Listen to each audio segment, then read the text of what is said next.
Welcome back to blog ಸಮಾಚಾರ ಸಂತೆಗೆ. ನಿಮ್ಮ ಹತ್ರ ಇವತ್ತು ಸ್ವಲ್ಪ ನಾನು ವಿಷಯ ಹಂಚ್ಕೋಬೇಕಾಯಿತು.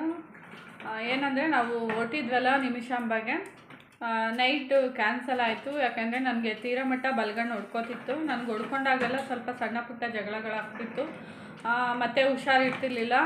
ನಮ್ಮ ಮನೆಯಲ್ಲಿ ಇಲ್ಲ ಯಾರಿಗಾದರೂ ನಮ್ಮ ಹಸ್ಬೆಂಡ್ಗೆ, ನನ್ನ ಮಗನಿಗೆ, ನನಗೆ ಆಗಿರ್ಬೋದು. ಒಂದೊಂದು ಸಲ ಹೊಡ್ಕೊಂಡಾಗ ಬಲಗಣ್ಣು ನಾವು 3 ಜನಕ್ಕೂ ಹುಷಾರಿರ್ತಿರ್ಲಿಲ್ಲ, ಮತ್ತು ಸ್ವಲ್ಪ ಜಗಳಗಳಾಗ್ತಿತ್ತು ಸಣ್ಣ ಪುಟ್ಟ. ಅದಕ್ಕೋಸ್ಕರ ಕ್ಯಾನ್ಸಲ್ ಮಾಡಿದ್ವಿ.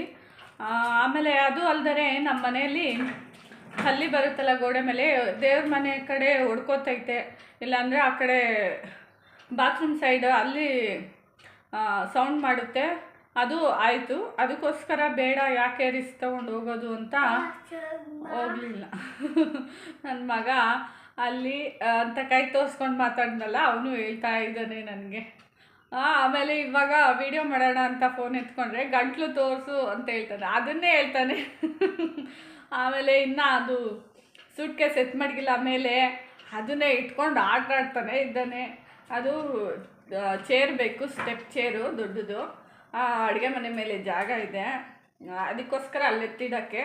ಕೆಳಗಡೆ ಇದೆ ಚೇರ್ ತಂದ ಮೇಲೆ ಎತ್ತಿಡಬೇಕು. ಇವತ್ತೊಂದು ದಿವಸ ಆಡ್ಕೊಳ್ಳಿ, ಚೇರ್ ತಂದ ಮೇಲೆ ಎತ್ತಿಡಬೇಕು. ಏನಾದರೂ ಇದೇ ಥರ ಆಗಿದೆಯಾ ಇನ್ಸಿಡೆಂಟು? ಬಲಗಣ್ಣು ಹೊಡೆದಾಗ ಇದೇ ಥರ ಏನಾದರೂ ಸಣ್ಣ ಪುಟ್ಟ ಕಲಹಗಳೇನಾದರೂ ನಿಮ್ಮ ಮನೇಲಿ ಆಗಿದೆಯಾ? ಆಮೇಲೆ ಹಲ್ಲಿ ಸೌಂಡ್ ಮಾಡಿದಾಗ ಏನಾದರೂ ಏರುಪೇರು ಆಗಿದೆಯಾ? ನನಗೇನೋ ಆಗಿದೆ 100%.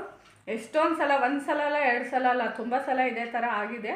ಅದಕ್ಕೆ ನಾನು ಈ ಥರ ಆದಾಗ ಸ್ವಲ್ಪ ಎಚ್ಚರಿಕೆ ವಹಿಸ್ತೀನಿ. ಇದೇ ಥರ ಆದಾಗ ನೀವು ಸ್ವಲ್ಪ ಎಚ್ಚರಿಕೆ ವಹಿಸಿ. ನಿಮಗೂ ಈ ಥರ ಆಗಿದೆಯಾ ಅಂತ ಕಮೆಂಟ್ ಮಾಡಿ ತಿಳಿಸಿ. ಏನು ಹೇಳಿ, ಏನು ಹಾಂ, ಗಂಟ್ಲು ತೋರಿಸ್ಬೇಕಾ? ನೋಡಿ, ಅದನ್ನೇ ಹೇಳ್ತಾ ಇದ್ದಾನೆ ವಾಪಸ್ಸು. ಹಾಗೆ ನಿಮ್ಮ ಜೊತೆ ಇನ್ನೊಂದು ಇಂಪಾರ್ಟೆಂಟ್ ವಿಷಯ ಹಂಚ್ಕೋಬೇಕಾಯಿತು. ನಾನು ಒಂದು ಸಲ ಆಸ್ಪತ್ರೆಗೆ ಹೋಗಿದ್ದೆ, ಒಂದು 2 ಇಯರ್ಸ್ ಬ್ಯಾಕು. ಆವಾಗ ಒಬ್ಬರು ಮುಖ ಎಲ್ಲ ಊದ್ಕೊಂಡ್ಬಿಟ್ಟಿತ್ತು. ನಾನು ಒಳಗಡೆ ಹೋದಾಗ ನಾನು ತೋರಿಸ್ಕೊಂಬಂದೆ, ಏನಾಗಿದೆ ಅಂತ ಕೇಳಿದೆ. ಡೈ ಹಾಕ್ಕೊಂಡಿದ್ದಾರೆ, ಅದಕ್ಕೆ ಮುಖ ಊದ್ಕೊಂಡಿದೆ, ಅದಕ್ಕೆ ಬಂದಿದ್ದಾರೆ ತೋರಿಸ್ಕೊಳಕ್ಕೆ. ಅವ್ರಿಗೆ ಬೇರೆ ಮೆಡಿಸನ್ ಎಲ್ಲ ಸ್ವಲ್ಪ ಅಲರ್ಜಿ ಇದೆ, ಅದು ನೋಡಿಕೊಂಡು ಮೆಡಿಸನ್ ಕೊಡಬೇಕು ಅಂತ ಹೇಳಿದ್ರು. ನಾನು ಇದೇನು ಡೈ ಹಾಕ್ಕೊಂಡ್ರೆ ಈ ಥರ ಆಗುತ್ತಾ ಅಂತ ಅಂದ್ಕೊಂಡೆ. ಯಾರು ಫಸ್ಟ್ ಟೈಮ್ ಹಾಕ್ಕೊಂಡಿದ್ದಾರಾ ಅಂತ ಕೇಳಿದೆ. ಇಲ್ಲ, ಆಲ್ರೆಡಿ ಅವರು ಯಾವಾಗೂ ಅದೇ ಅಂತ ಯೂಸ್ ಮಾಡ್ತಿದ್ದಿದ್ದು, ಬಟ್ ಈ ಸಲ ಈ ಥರ ಆಗಿದೆಯಂತೆ ಅಂತ ಅಂದರು. ನಾನು ಯೋಚನೆ ಮಾಡಿದೆ, ಹಾಗೆ ಕೇಳಿದೆ ನಾನು, ಯಾಕೆ ಈ ಥರ ಆಗಿದೆ ಅಂತ.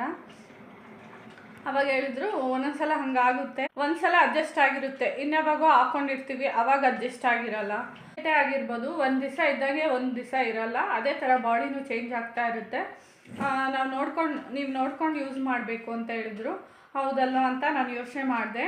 ಮನೆಗೆ ಬಂದು ನೋಡಿದೆ, ಹೌದು, ಅದರಿಂದ ಕೊಟ್ಟಿರ್ತಾರೆ 24 ಅವರ್ಸ್ ಮುಂಚೆ ಅದನ್ನು ಟೆಸ್ಟ್ ಮಾಡಬೇಕು.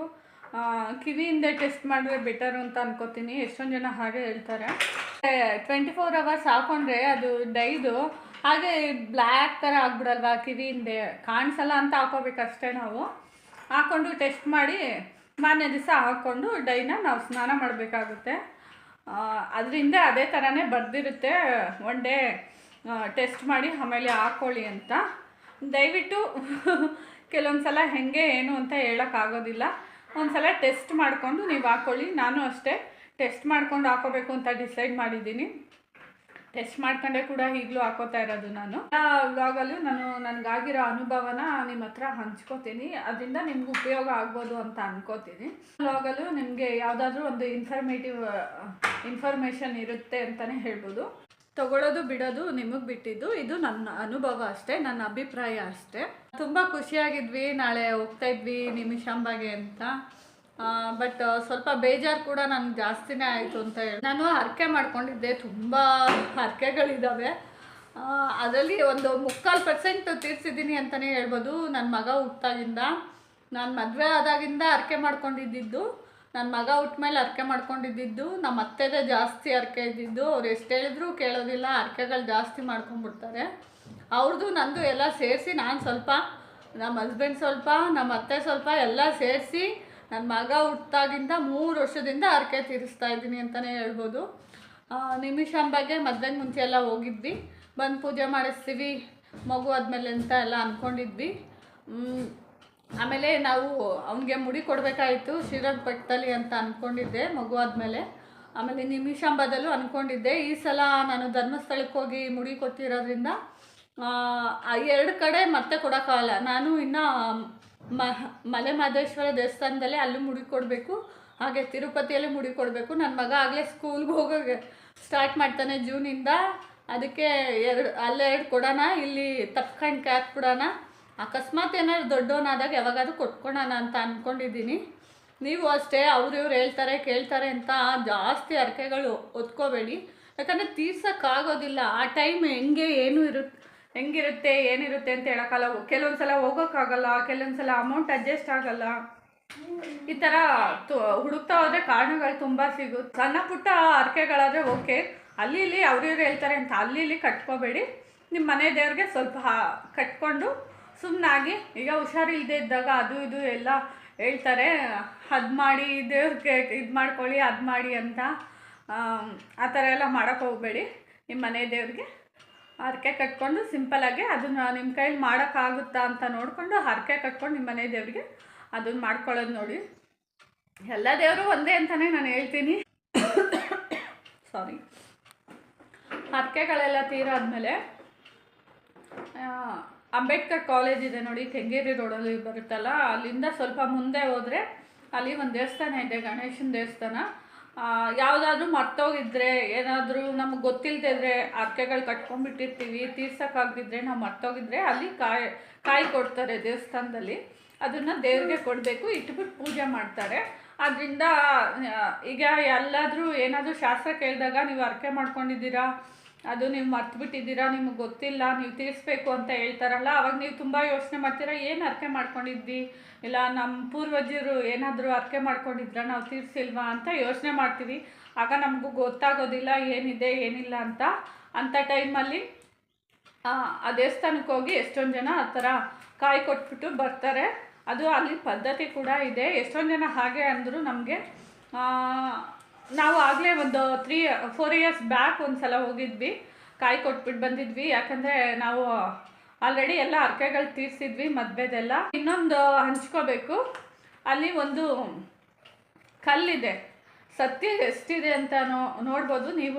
ನಾನು ಸುಳ್ಳು ಹೇಳ್ತಿದ್ದೀನಿ ಅಂದರೆ ನೀವು ಒಂದು ಸಲ ಹೋಗಿ ನೋಡಿ, ಪರವಾಗಿಲ್ಲ, ನಿಮಗೂ ಅನುಭವಕ್ಕೆ ಬರುತ್ತೆ. ಆಂಜನೇಯ ದೇವ್ರ ಮುಂದೆ ಒಂದು ಕಲ್ಲಿಟ್ಟಿರ್ತಾರೆ. ಆ ಕಲ್ಲ ಮೇಲೆ ನಿಂತ್ಕೊಂಡ್ರೆ ಪೂಜಾರಿಗಳು ನಿಂತ್ಕೋತಾರೆ. ಅವ್ರೇನು ಕೇಳ್ತಾರೆ, ಅದಕ್ಕೆ ಕಲ್ಲು ಬಲಗಡೆ ತಿರುಗುತ್ತೆ ಇಲ್ಲ ಎಡಗಡೆ ತಿರುಗುತ್ತೆ, ಬೇಕಂದರೆ ಓದೋರು ಕೂಡ ಕೇಳ್ಬೋದು. ಬಟ್ ಅಲ್ಲಿ ನಾವು ಹೋಗಿದ್ದಾಗ, ನಾನು ನಮ್ಮ ಹಸ್ಬೆಂಡು ನಮ್ಮ ಅತ್ತೆ ಹೋಗಿದ್ವಿ ಒಂದು 4-5 ಇಯರ್ಸ್ ಬ್ಯಾಕು. ಆವಾಗ ನನಗಿನ್ನ ನನ್ನ ಮಗ ಹುಟ್ಟಿರಲಿಲ್ಲ, ಅದಕ್ಕೆ ಮುಂಚೆ ಹೋಗಿದ್ವಿ. ನಮ್ಮ ಜೊತೆ ಎಷ್ಟೊಂದು ಜನ ಕೂಡ ಬಂದಿದ್ದರು ಅಲ್ಲಿ. ಆವಾಗ ನಮ್ಮ ಜೊತೆ ಎಷ್ಟೊಂದು ಜನ ಕೂಡ ಬಂದಿದ್ದರು. ನಾವು ಕಲ್ಲ ಮೇಲೆ ನಿಂತ್ಕೊಂಡ್ರು ನಮ್ಮ ಅತ್ತೆ. ಅವ್ರಿಗೂ ಏನು ಅನುಭವ ಆಗಲಿಲ್ಲ, ಅನುಭವಕ್ಕೆ ಬರಲು ಕೂಡ ಇಲ್ಲ.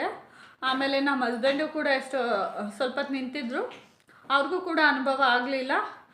ಅಲ್ಲಿ ಬಂದವರು ಎಷ್ಟೊಂದು ಜನ ಸ್ವಲ್ಪ ನಿಂತ್ಕೊಂಡ್ರು, ಅವ್ರಿಗೂ ಏನೂ ಅನುಭವ ಆಗಲಿಲ್ಲ. ಬಟ್ ನನಗೆ ಮಾತ್ರ ನೋಡಿ, ದೇವ್ರ ಸತ್ಯ ಇದೆ, ನಾವು ಎಷ್ಟು ದೇವ್ರನ್ನ ನಂಬ್ತೀವಿ, ನಮ್ಮ ಮನಸ್ಸಲ್ಲಿ ಎಷ್ಟು ಕಲ್ಮಶ ಇಲ್ಲ ಅಂತ.